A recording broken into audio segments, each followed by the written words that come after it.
بسم اللہ الرحمن الرحیم۔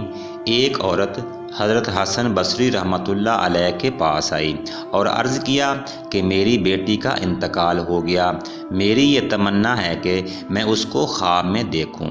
حضرت حسن بصری رحمتہ اللہ علیہ نے فرمایا کہ عشاء کی نماز پڑھ کر 4 رکعت نفل پڑھ اور ہر رکعت میں الحمد شریف کے بعد اللہ متکاثر پڑھ اور اس کے بعد لیٹ جانا اور سونے تک نبی کریم صلی اللہ علیہ وآلہ وسلم پر درود پڑھتی رہنا۔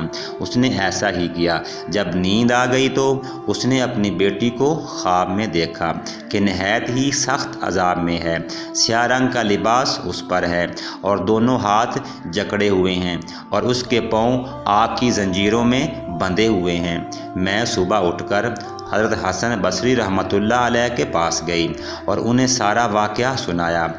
حضرت حسن بصری رحمتہ اللہ علیہ نے فرمایا کہ اس کی طرف سے صدقہ کر، شاید اللہ تعالیٰ اس کی وجہ سے تیری بیٹی کو معاف فرما دیں۔ اگلے دن حضرت حسن بصری رحمتہ اللہ علیہ نے خواب میں دیکھا کہ جنت کا ایک باغ ہے اور اس میں ایک بہت اونچا تخت ہے، اس پر ایک بہت نہایت حسین و جمیل خوبصورت لڑکی بیٹھی ہوئی ہے، اس کے سر پر ایک نور کا تاج ہے۔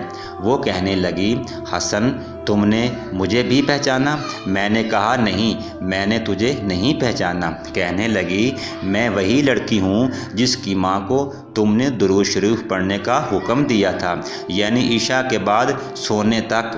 حضرت حسن بصری رحمتہ اللہ علیہ نے فرمایا کہ تیری ماں نے تو تیرا حال اس کے بالکل برعکس بتایا تھا جو میں دیکھ رہا ہوں۔ اس نے کہا، میری حالت وہی تھی جو میں نے بیان کی تھی۔ میں نے پوچھا، پھر یہ مرتبہ کیسے ہو گیا؟ اس نے کہا کہ ہم 70,000 آدمی اسی عذاب میں مبتلا تھے جو میری ماں نے آپ سے بیان کیا۔ ایک نیک بزرگ کا گزر ہوا ہمارے قبرستان پر، انہوں نے ایک دفعہ درود شریف پڑھ کر اس کا ثواب ہم سب کو پہنچا دیا۔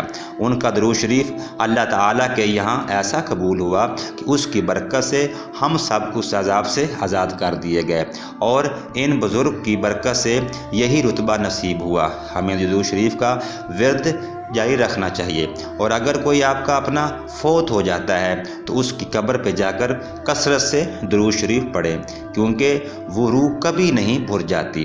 جس کی پیاس قرآن پاک کی تلاوت سے بجھتی ہے، جس کی قبر پر درود شریف پڑھا جائے، اس کی قبر نور سے روشن ہو جاتی ہے۔ جزاک اللہ۔